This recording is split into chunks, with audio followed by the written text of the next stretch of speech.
طبعا هاي كانت نتيجة قشور بيض الدجاج السمان أو طير السمان اللي يسموه طير السلمان أيضا.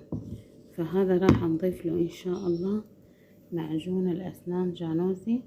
وأنا مثل ما خبرتكم إنه كنت أستخدمه قبل مع معجون آخر، لكن هالمرة راح تكون تجربتي مع معجون جانوزي. راح أخلطه إن شاء الله وتشوفون النتيجة.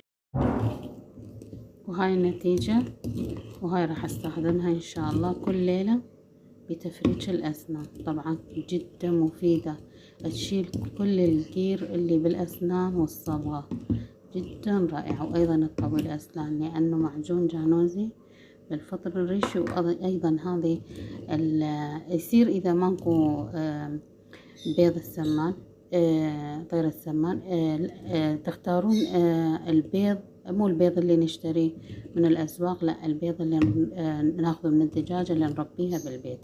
هذا أيضا طريقة حتى تحصلون على هذه المادة اللي راح تقوي الأسنان، وأيضا راح تشيل كل الجير اللي بالأسنان.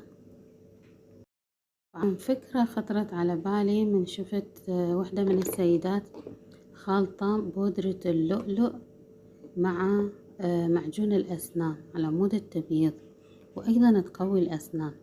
فقلت ليش لا خلي أضيف بودرة اللؤلؤ أيضا، لأنه فعلا هذه البودرة ولا أروع بالاستخدام.